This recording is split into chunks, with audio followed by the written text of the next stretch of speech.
अफगानिस्तान और न्यूजीलैंड के दरमियान जो एक वाहिद टेस्ट मैच होना था या होना है नोएडा में, उसका तीसरे दिन भी खेल नहीं हो सका। कभी बारिश हो जाती है, बारिश रुक जाए तो ग्राउंड इस काबिल नहीं है कि वो टाइम से सूखे। और इस टाइम अफगानिस्तान के जो मेजॉरिटी के लोग हैं वो ब्लेम कर रहे हैं इंडिया को, वो ब्लेम कर रहे हैं नोएडा के ग्राउंड की मैनेजमेंट को। जबकि मैं आपको क्लियर बताना चाहता हूं, इसमें इंडिया का कहीं पे कहीं कसूर ही नहीं है। कसूर सबसे पहले पता किसका है? अफगानिस्तान का। आप कब तक दूसरों के घर में जाके खेलेंगे? आई लव अफगानिस्तान क्रिकेट, लेकिन अब आपको स्टेप उठाने हैं। अब आपको काम शुरू करना है। बेबी स्टेप्स लेने पड़ेंगे टीम्स को इनवाइट करने के लिए अफगानिस्तान के अंदर। अगर मैं ये कह सकता हूं तो आप क्यों नहीं कह सकते? देखें, अफगानिस्तान के लोगों को समझाने के लिए ये बात कर रहा हूं। अगर अफगानिस्तान की टीम इंडिया में जाके खेल रही है ना, तो इंडिया या शारजा में जब आपकी टीम जाके खेलती है, कोई भी आपको फ्री में ग्राउंड नहीं देता। आप हमेशा उस ग्राउंड को रेंट करते हैं। जैसे पाकिस्तान यूएई में क्रिकेट खेलती थी, पाकिस्तान तकरीबन एक दिन का $1,00,000 रेंट देती थी यूएई में खेलने का, या अबू धाबी को या दुबई को, जो कि इस टाइम तकरीबन कोई 2.25 करोड़ रुपया बनता है। इसी तरह अफगानिस्तान क्रिकेट बोर्ड भी जब लखनऊ में खेलता है, या नोएडा में इन्होंने आयरलैंड के अगेंस्ट खेला था, या जब ये शारजा में कहीं पे भी ये खेलते हैं, ये रेंट पे करते हैं।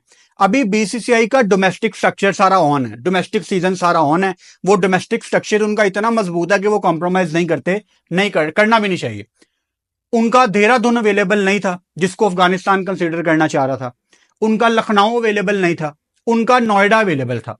और ऐसे ही न्यूजीलैंड ने हामी नहीं भर ली। न्यूजीलैंड की एक डेलीगेशन टीम यहां पे आई नोएडा में, उन्होंने ग्राउंड को अप्रूव किया कि हाँ यार ठीक है, लेकिन मूनसून की बारिशें और ड्रेनेज सिस्टम वगैरह वगैरह, ग्राउंड टोटल कोलैप्स कर गया।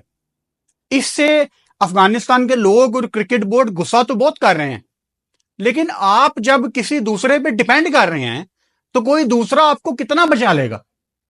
At the end of the day, अगर इंडिया और अफगानिस्तान आपस में मैच खेल रहे हैं तो इंडिया तो पूरी कोशिश करेगा ना कि अफगानिस्तान को हमने वन साइडेड हराना है। हर कोई अपना अपना देखता है। आप कब तक फेवर लेंगे दूसरे से? आपको अब इस सारे कोलैप्स से सीख के, ये जो टेस्ट मैच जो कि लग नहीं रहा कि बाकी 2 दिन भी इसके कोई हमें एक्शन देखने को मिलेगा, लेकिन अगर मिल भी जाए देखने को तो कितना को मिल जाएगा? 2 दिन में क्या हो जाएगा? तो वो जो एक हिस्टोरिक टेस्ट मैच था, मेरा ख्याल है टेस्ट का कोई 124वां वेन्यू बन रहा था नोएडा। न्यूजीलैंड अफगानिस्तान का पहला टेस्ट मैच हिस्ट्री का, सारा कुछ फारग हो गया। बेहतर प्लानिंग होनी चाहिए थी। मैं ये बिल्कुल नहीं कह रहा कि अफगानिस्तान न्यूजीलैंड को अफगानिस्तान के अंदर होस्ट करती, वो तो अभी पॉसिबल ही नहीं है। लेकिन अफगानिस्तान के स्टेप भी तो नजर नहीं ना आ रहे उस तरफ जाने के।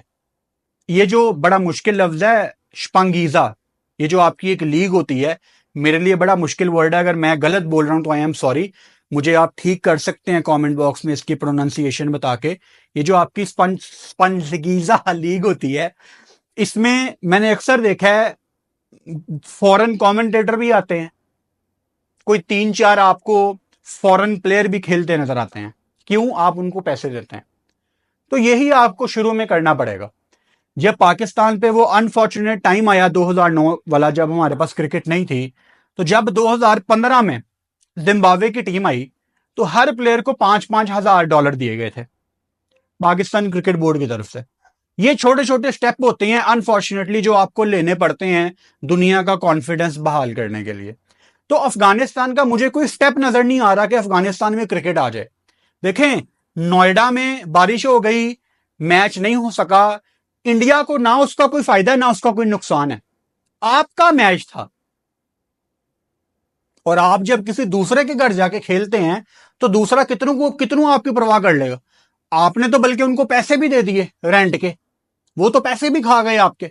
मैच आपका फिर नहीं हुआ। अगेन, इंडिया का कोई कसूर नहीं है इसमें। कसूर आपका है कि आप अब ऑस्ट्रेलिया इंग्लैंड जैसी टीमों को टफ टाइम देना शुरू कर दिया। आपने पाकिस्तान को सीरीज हराना शुरू कर दी है।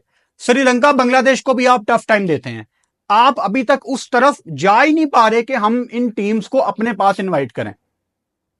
यूएई में गर्मी बड़ी थी, तो कितनों को गर्मी थी यार?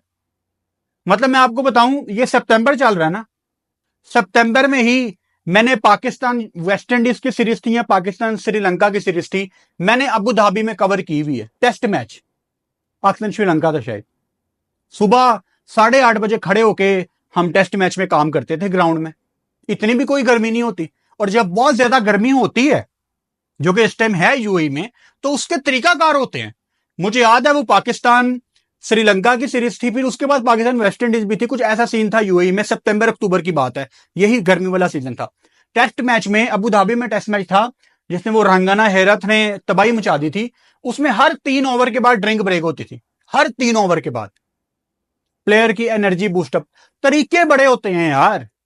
आप ऐसे वेन्यू पे चले गए जो मतलब शायद इंटरनेशनल क्रिकेट के काबिल नहीं है। अगेन, कसूर नोएडा का नहीं है, कसूर इंडिया का नहीं है, कसूर आपका है। आप क्यों दूसरों को मौका दे रहे हैं कि आप बड़ा अफसोस हो रहा है मुझे यार। ये I was really looking forward to this match. और नोएडा में दिल्ली से बड़े लोगों ने ट्रैवल करना था यार। पहले मुझे पता नहीं था कि दिल्ली नोएडा का कितना डिफरेंस है, मुझे लोगों ने बताया कि ये पास पास ही है। तो दिल्ली से बड़े लोगों ने जाना था मैच देखने। अगेन, आप जो इंडिया को ब्लेम कर रहे हैं, आप इंडिया को ब्लेम ना करें, आप अफगानिस्तान अपने आप को ब्लेम करें कि आपकी डायरेक्शन अभी तक उस तरफ क्यों नहीं गई कि यार हमारा अपना कोई ग्राउंड होना चाहिए। हमने आहिस्ता आहिस्ता अब वो कॉन्फिडेंस पैदा करना है। एंड बिलीव मी, जब आपकी क्रिकेट टीम अच्छा खेलना शुरू कर देना, इंटरनेशनल फिटर्निटी में वैसे ही आपके बारे में अच्छी बातें होना शुरू हो जाती हैं कि चलो यार इनको विजिट करते हैं। तो कसूर इसमें सिर्फ अफगानिस्तान क्रिकेट बोर्ड का और किसी का नहीं है।